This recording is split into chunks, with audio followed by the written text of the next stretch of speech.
This region, the Pacific, recently it's heating up. And now is probably a good time to rewind and remember what this region looked like back when there was a war happening out here on these islands. A war between great powers. Let's start right here, at the end of the 1800s, when Japan is expanding fast.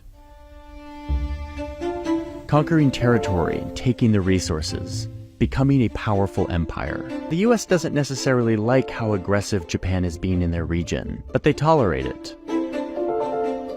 That is, until Japan allies itself with Nazi Germany, and then continues its expansion into a French colony and threatens to completely cut off the US from its ally China. So the US, along with Britain and the Netherlands, cut Japan off of oil, gas, iron, and steel. These are vital resources, so this is a major blow to Japan. They calculate that they only have 2 more years before they run out of this vital energy.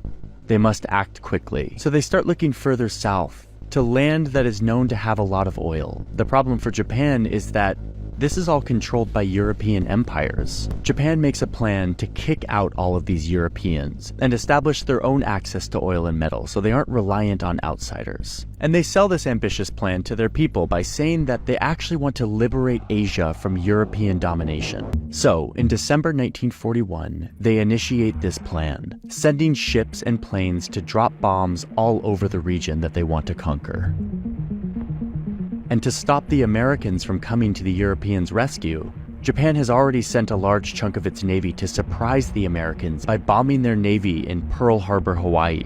It was their first step for kicking off this larger offensive. The attacks on Pearl Harbor and all over Asia were a huge, bold, and risky move for Japan. No one thought they would do it. It came as a massive surprise, and as a result, it was incredibly successful for Japan's goals. The US and its allies are now at war, but beating back Japan will not be easy. Japan has a powerful navy, and not only is America's Pacific Fleet severely damaged because of the attack on Pearl Harbor, but around this same time, Hitler has taken the moment to declare war on the US, dragging them into the European theater of World War II.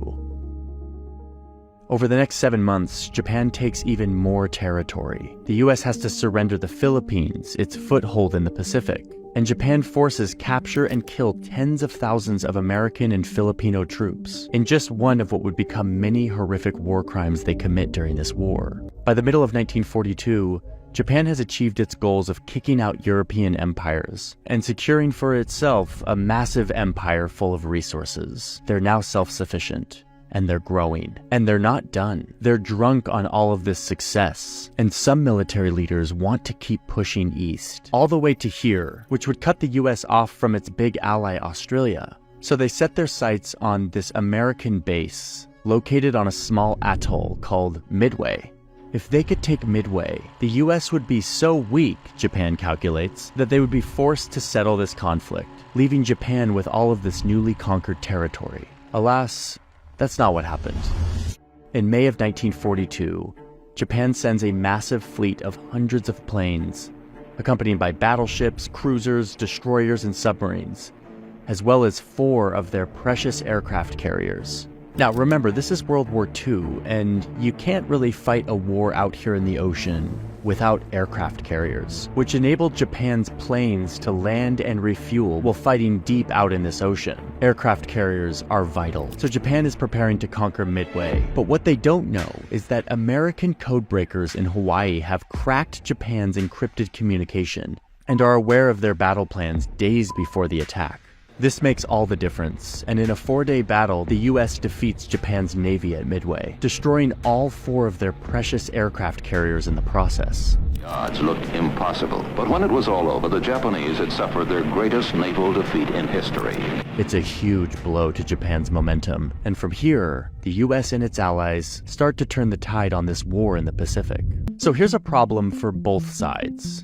distance. It's sort of hard to fathom the distances out here. Like, you could fit the mainland United States in just one small part of the Japanese Empire. And remember that the US military has to travel thousands of kilometers just to get here. Distance is also a problem for Japan, who, yes, just conquered all of this territory, but that means that it now has to ship resources back to the mainland. It has to get men, doctors, food, and supplies out to all of this land thousands of kilometers away, creating brand new supply routes. We found this old Japanese map drawn up during the war that shows all of these colonies shaded with a red marker and showing this dizzying web of supply lines needed to keep the war going. This was a logistical nightmare for Japan, but it was also a key vulnerability that the US would exploit in this conflict.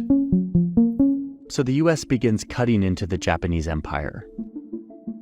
It's off to a slow start, but eventually they settle onto a strategy of targeting certain islands, not the ones that were the most fortified, but the ones that would get them one step closer to the Japanese mainland, but also give them proximity to these supply lines, the supply lines that keep Japan's war machine running. The US starts conquering these lesser fortified islands and using them to target the ships that carry food and weapons and supplies throughout the Japanese Empire.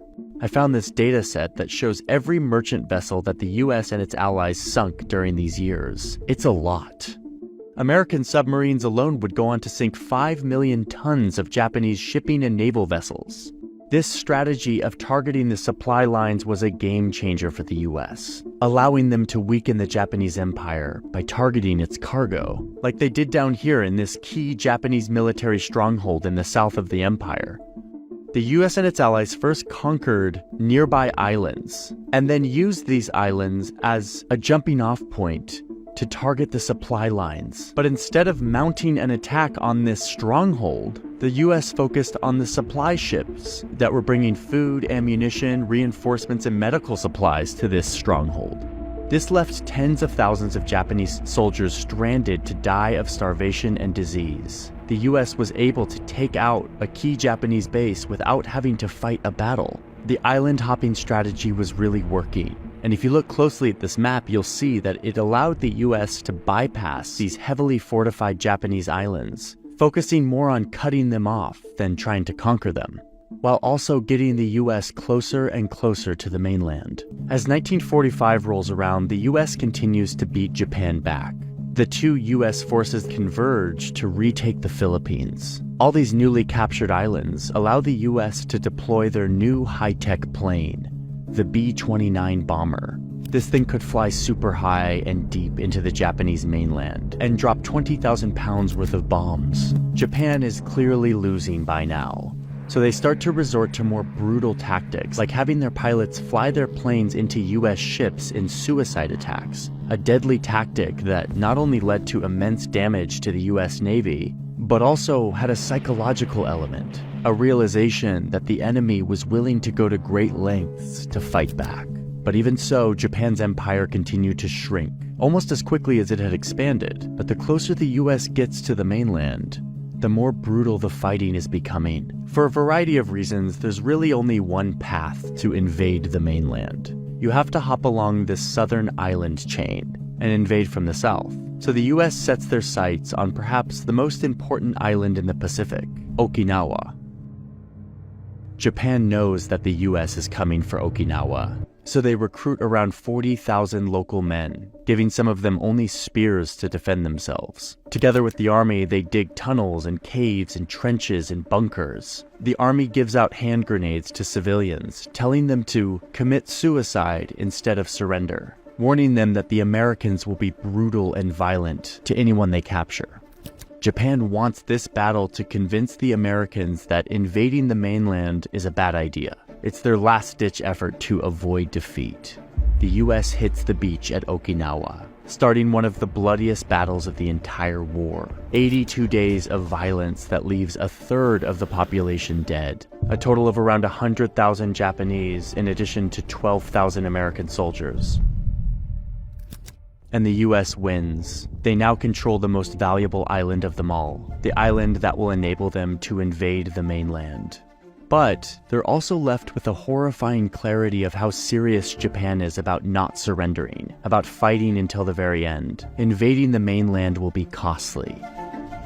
Meanwhile, in Europe, Hitler and his allies have been defeated. The winners get together and issue a statement to Japan: unconditional surrender or face prompt and utter destruction. Now that Hitler is defeated, the Soviet Union is also preparing to join the US to deal the final blow to Japan. But Japan doesn't reply to the demand for surrender, and the Allies see this as a rejection.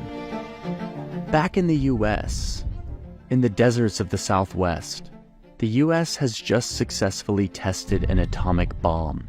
So now they have a decision to make.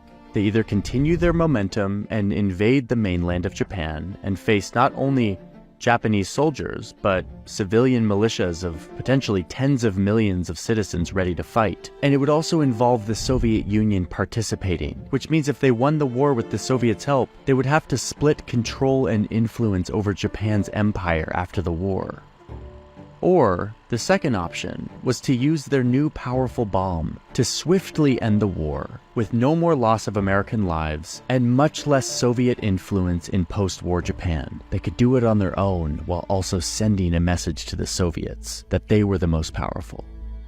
On August 6, 1945, they chose the second plan. They dropped this unfathomably powerful bomb on the city of Hiroshima, releasing a hellfire the world had never seen, and killing 140,000 people, almost all of them civilians, forever altering the course of history. 2 days later, the Soviet Union declared war on Japan and began rapidly taking their territory. When Japan still doesn't surrender, the US drops another bomb, this one on the city of Nagasaki. The Soviets continue to rapidly take territory, and it's more clear than ever that it is over for Japan. While some factions of the Japanese army still don't want to surrender, the emperor goes around them and tells the nation that it's over. Japan is unconditionally surrendering. The Americans moved in, took away Japan's powerful military, prosecuted the war criminals, and sent tens of thousands of troops to the vital island of Okinawa, where the US stayed as the occupying power until the 1970s, and where they still have tens of thousands of troops that serve American interests in Asia, while also being Japan's main source of security. The memory of this war is still in the minds of the people here, especially for those in the cities that were bombed and the southern islands that were invaded.